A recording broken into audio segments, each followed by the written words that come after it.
Alhamdulillahirabbil alamin. Wassalatu wassalamu ala asyrafil anbiya'i wal mursalin wa ala alihi wa sahbihi ajma'in. Subhanaka la ilma lana illa ma 'allamtana innaka antal alimul hakim.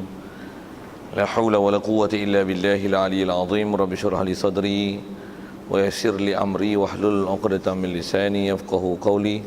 Allahumma iftah 'alaina bi futuhil 'arifin bik. Allahumma ja'alna minal ladzina yastami'una al-qawla fayattabi'una ahsana. Allahumma 'allimna mimma jahilna wa anfa'na bima 'allamtana wa zidna ilman nafi'an ya rabbal alamin. Qala Syekhul Musannif An-Nazim rahimahullah ta'ala wa nafa'na bihi wa bi'ulumihi fid dharain amin. Kitab yang terjemah Melayu ni kita di muka surat 21 22.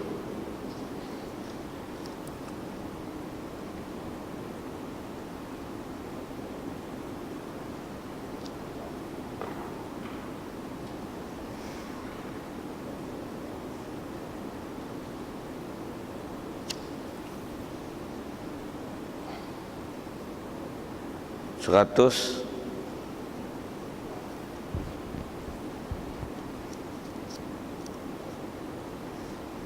Pasyiat itu.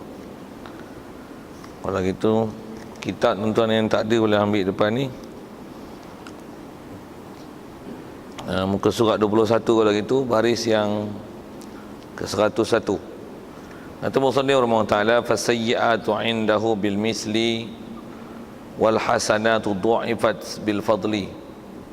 Terjemah asalnya, maka segala amal di sisinya, di sisi Allah, dibalas dengan seumpamanya, dan segala kebajikan diganda-gandakan balasannya dengan kelimpahannya. Ya tadi sekalian, pertama sekali syukur terima kasih kita kepada Allah Ta'ala, kesyukuran kita di atas nikmat hidup masih diberi. Syukur banyak-banyak kita dapat Islam, yang kita dah Islam sejak pada kecil lagi. Mak ayah kita Islam, maka Islamlah kita.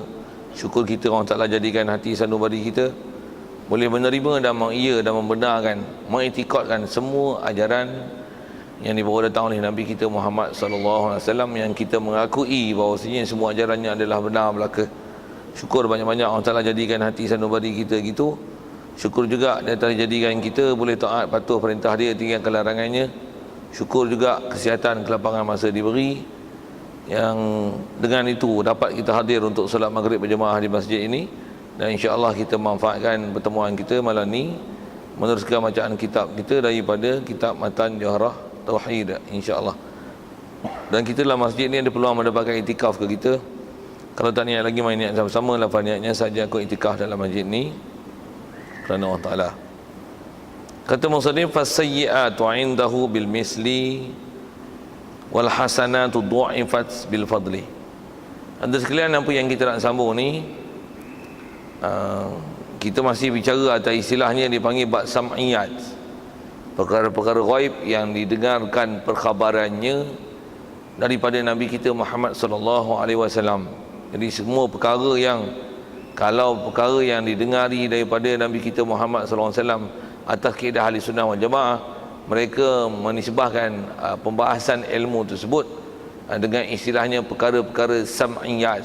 Kalau perkara yang berkaitan bab ketuhanan dipanggil uluhiyat, uluhiyah. Kalau kata dalam bab kerasulan dipanggil an-nubuwat.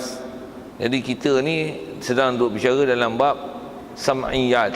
Jadi maksudnya bukan bercerita bab ketuhanan, bab rasul, tapi cerita tentang apa perkhabaran yang dibawa oleh rasul itu. Dan rasul itu adalah Nabi kita Muhammad sallallahu alaihi wasallam. Baik. Jadi kalau ikut yang terdekat kita bicara dulu adalah tentang hari kiamat. Antaranya bila kita dibangkitkan daripada kubur, kita dikembalikan masa yang telah kita lalui masa di dunia ini.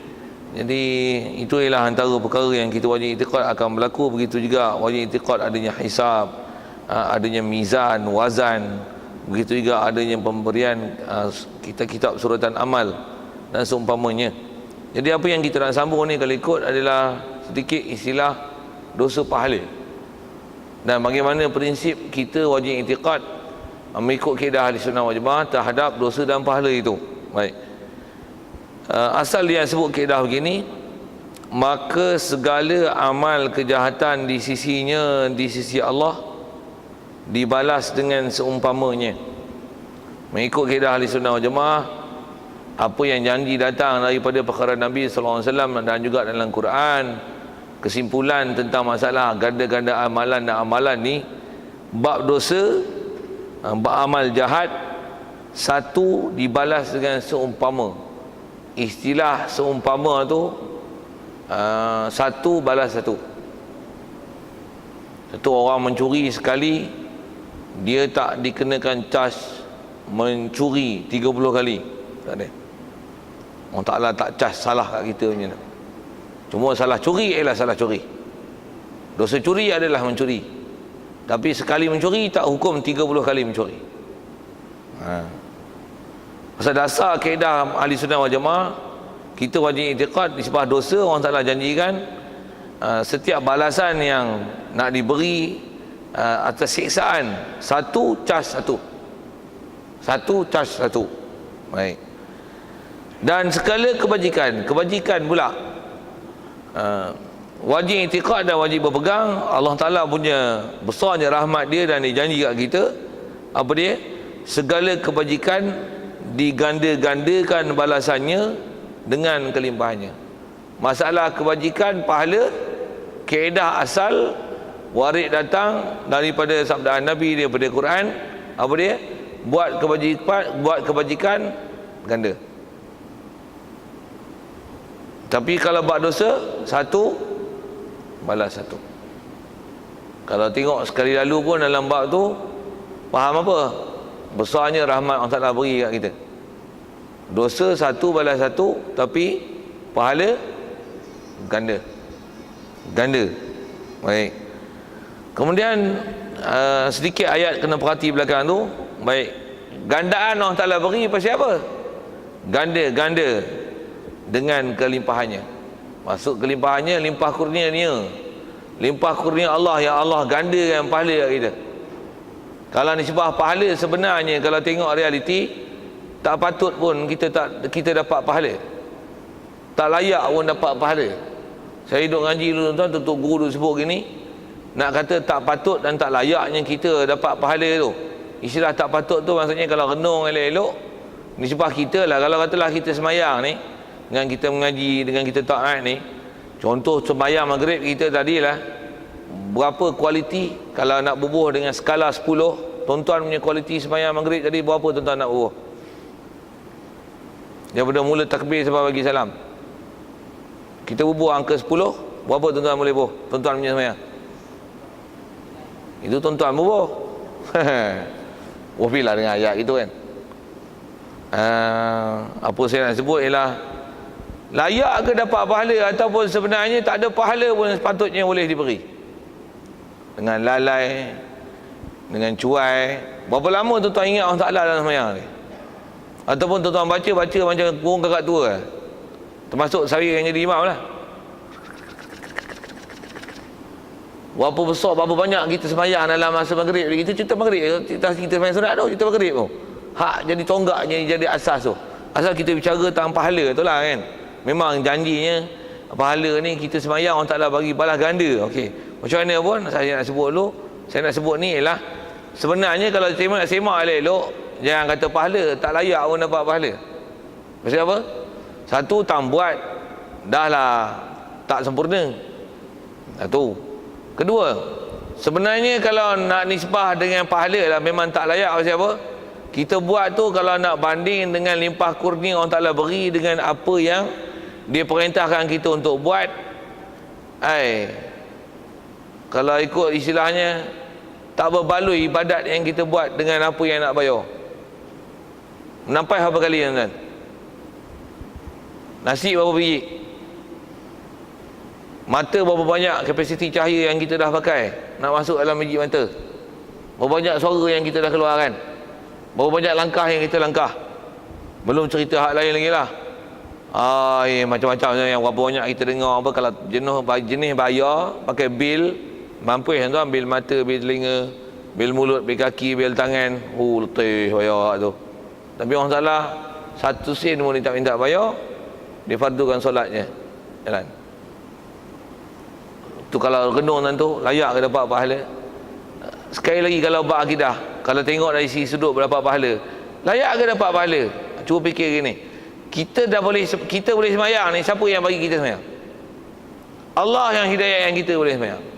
Tu buah biar layak dapat pahala. Dia bagi juga tuan-tuan. Pasal apa dia bagi? Rahmat dia.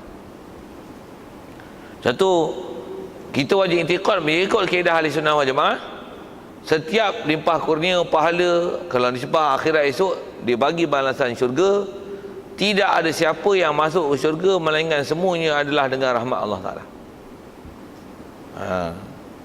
Hatta kepada Nabi-Nabi dan Rasul, hatta pada Nabi kita Muhammad sallallahu alaihi wasallam.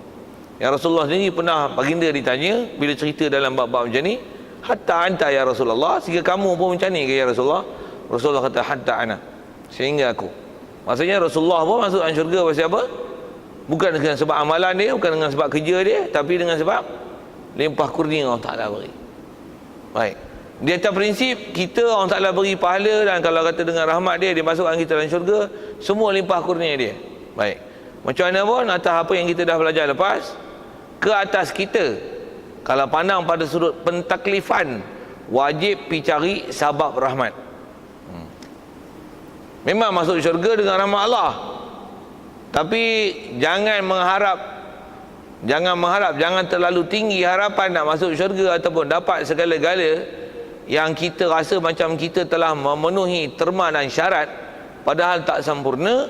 Melainkan pastikan setiap kita memenuhi terma dan syarat, terms and condition, untuk mendapat rahmat itu.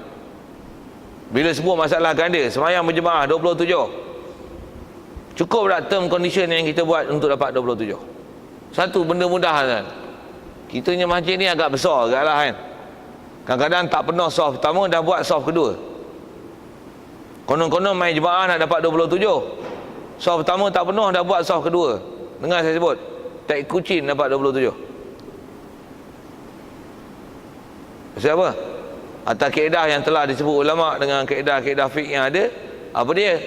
Selagi tak penuh soft pertama, tak berpahala berada di soft yang kedua, melainkan wanita. Tu je. Kecuali wanita boleh. Lelaki ni satu orang makmum, imam makmum, dia belakang tu seorang dia boleh. Dia tak boleh duduk sebelah lelaki dia, so pening kita. Tuan-tuan tak faham sudah saya sebut apa tu, pening tu. Hatta suami isteri je boleh pun, mana boleh dia duduk sebelah. Kata tak apa, isteri aku. Tak boleh. Pasal itu peraturan dalam ibadat. Kau nak tidur duduk sebelah memang tak ada masalah, tapi sembahyang tak boleh duduk sebelah.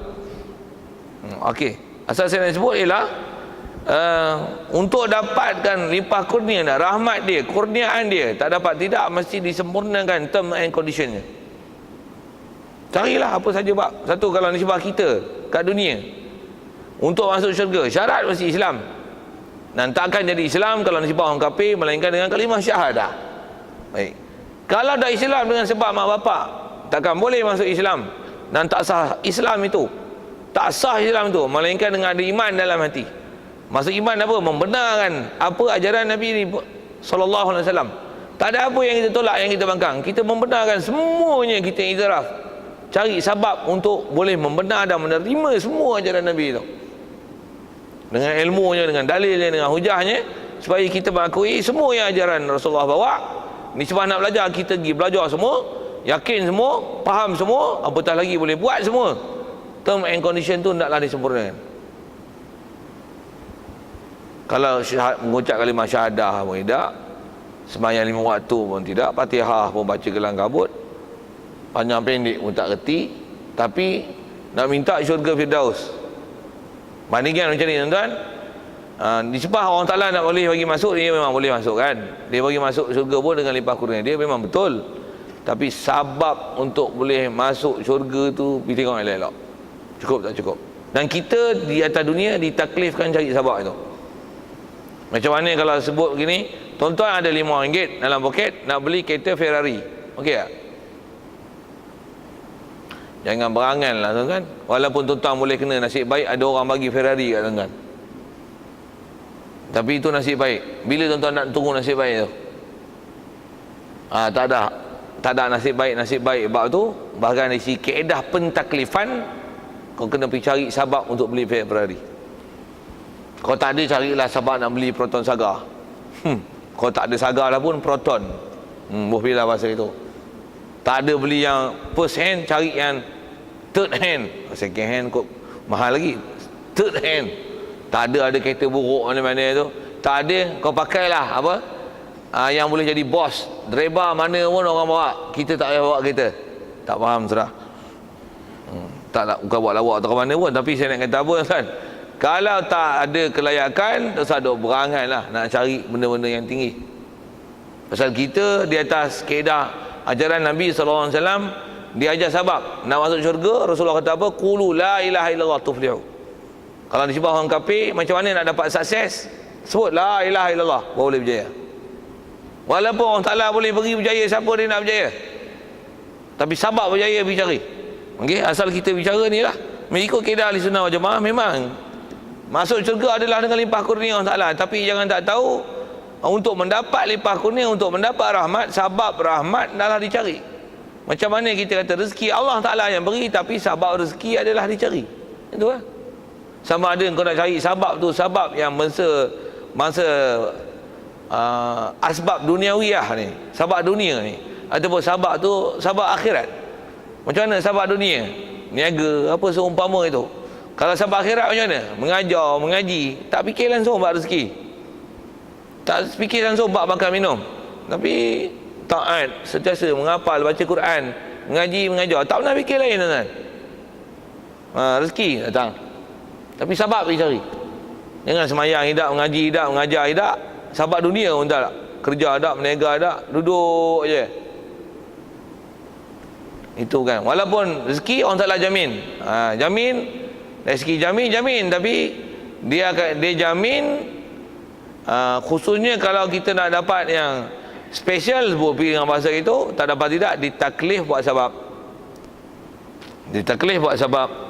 Macam mana pun kaedah, saya syarahkan sana sikit ni sebab sabab tu. Macam mana pun atas kaedah kita belajar ni, kaedah ahli sunnah wal jamaah, kita wajib berpegang di atas prinsip Allah Ta'ala memang janji dia berdasarkan apa janji dalam sebut dalam Quran, berdasarkan apa yang pernah Rasulullah hurai.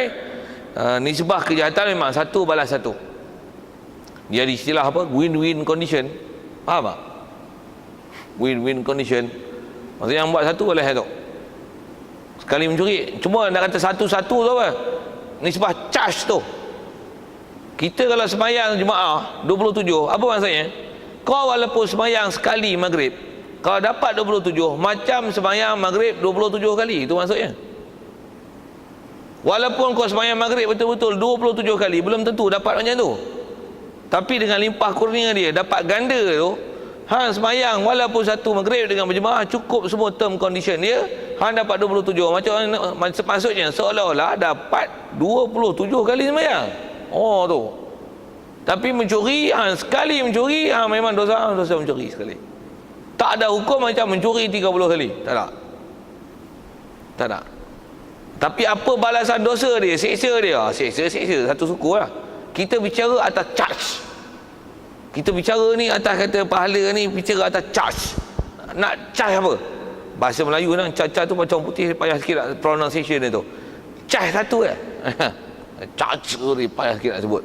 Tuan tak faham sudah apa saya kata payah nak sebut tu. Satu balas satu. Kebaikan satu ganda. Okey. Itu asal. Jadi sekali lagi sebut, ganda pun macam apa? Limpah kurnia. Baik. Sekali lagi perhati tu. Ganda dengan limpah kurnia. Jadi maksudnya kalau tak dapat limpah kurnia, tak buat syarat limpah kurnia, macam mana? Jawab. Tak dapat. Tak dapat apa? Tak dapat apa-apa. Oh. Sampai macam tu. Pasal apa? Dia terhenti atas limpah kurnia. Tapi kalau dosa, satu mesti balas satu. Mesti. Surely satu mesti dapat. Apa dia? Dosa mesti dapat. Tapi buat kebajikan ganda, syarat dengan limpah kurnia. Dia beri dengan limpah kurnia. Nak dapat limpah kurnia pun kena memenuhi terms and condition. Tengok tak cukup terms and condition, saya silap tak sah, ditolak pula. Satu tak terima, satu pun tak dapat. Pasal apa? Dia terhenti atas rahmat, dan untuk dapat rahmat, tak dapat tidak, kena cari sahabat rahmat.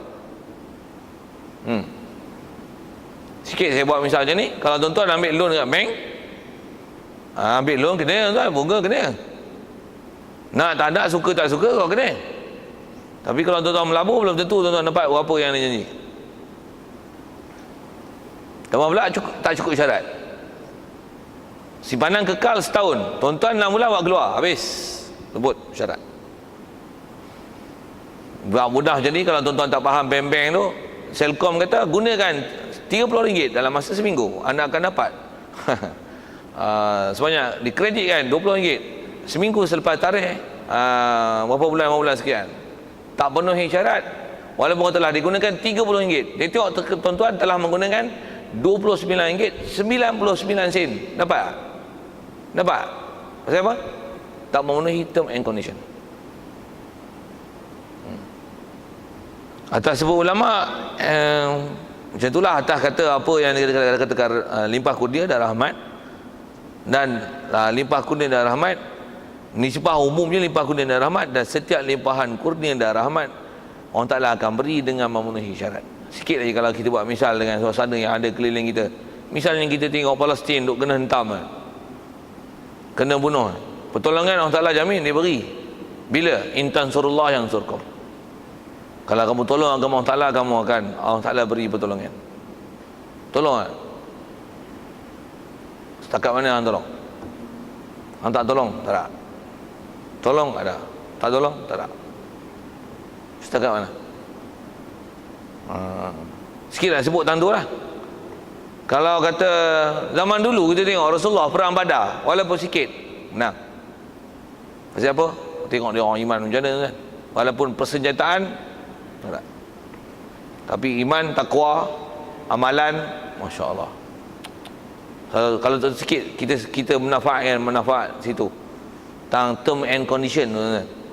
Satu kita tengok kalau nisbah Palestin lah, dengan dikepung, dengan terdesak, dengan persenjataan yang dhaif, nisbah dengan Israel tu, kalau dengan tempoh serangan yang telah dibuat terani, kalau Palestin tu adalah rakyat Malaysia tuan-tuan, Malaysia 2 hari je apa? TKO tuan-tuan, out, habis Malaysia. Jepun naik basikal serang Malaysia pun bahari habis kan, naik basikal.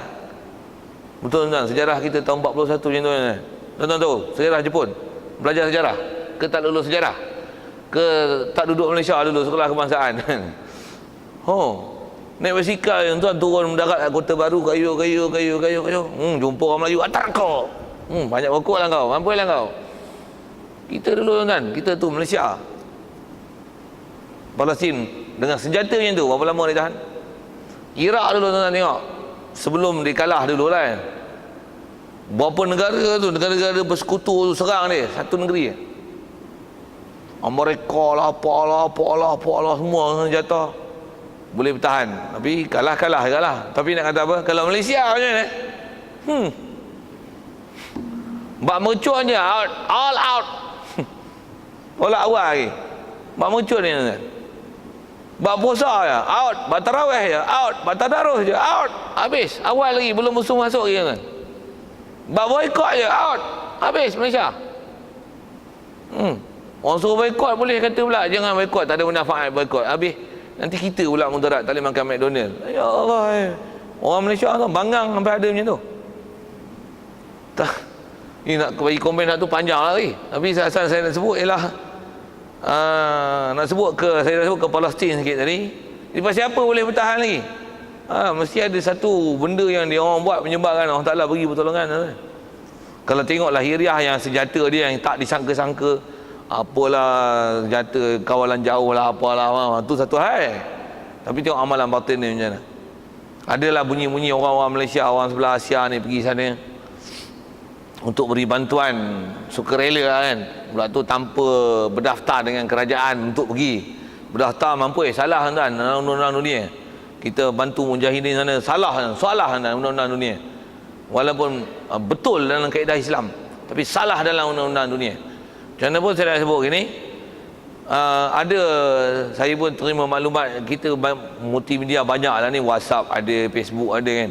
Ada antaranya yang pergi sana nak menyertai Brigade Al-Qassam itu. Tuan-tuan tahu apa soalan mula-mula ditanya? Merokok tak? Merokok tak? Di Malaysia saya merokok, di sini saya merokok. Tak cakap banyak tau. Dia bagi ayat sikit-sikit je. Awak suka tak? Kalau Allah Ta'ala dan Rasul tak suka pada kamu, saya tak suka. Awak merokok tu Allah Ta'ala Rasul suka tak? Bagi ayat tajam tu. Itu bab merokok.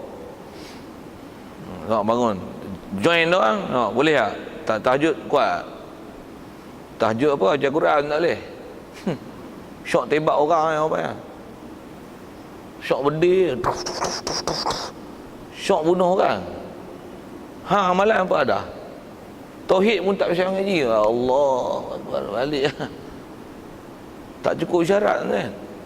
Dia orang tu duk kena berdiri, bom gedebung ke depan, duk ngapai Quran tu kan. Tu bom jatuh tu, gedebung.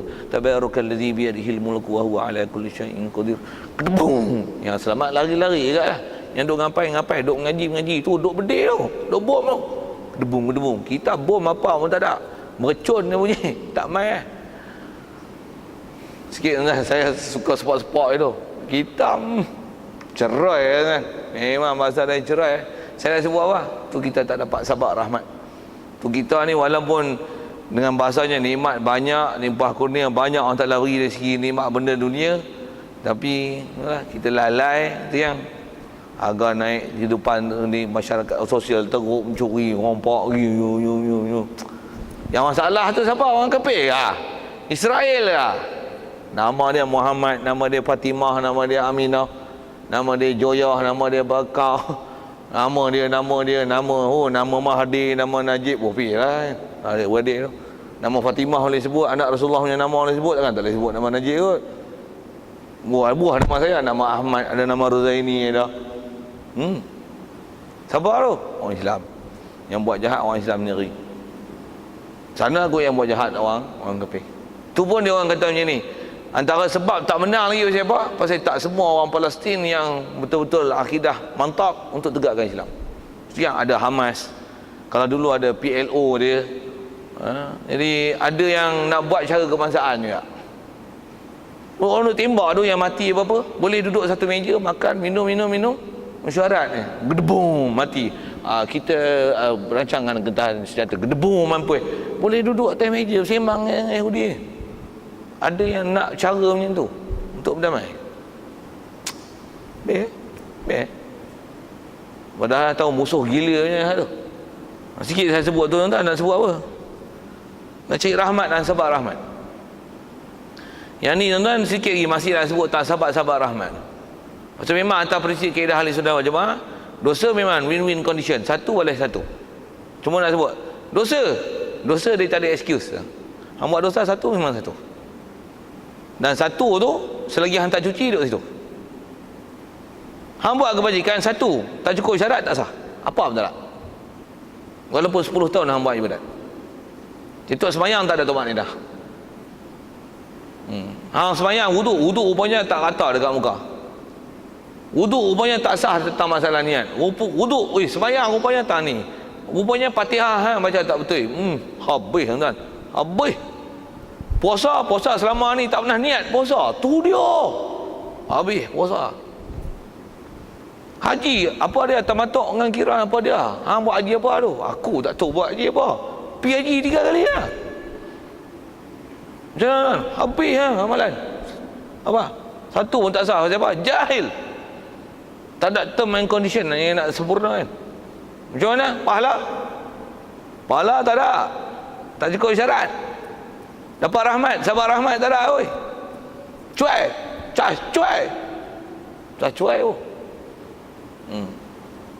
Tapi dosa hang, ni tak sembahyang, tak puasa, haji. Duduk dalam keadaan ihram lagi rupanya. Tak tahalul, tak sah tahalul. Mampu hang. Pasal apa? Cuai. Hang cuai. Sikit nak sebut tuan-tuan pasal bab-bab macam ni. Kalau saya ngaji juga, kalau ulama-ulama kita lagilah dia pesan macam tuan-tuan, antara yang perkataan saya ingat dalam bab macam ni, Abu Lais As-Samarqandi, masyhur nama dia kerana mengarang kitab Tanbihul Ghafilin tu. Dia kata macam ni dalam bab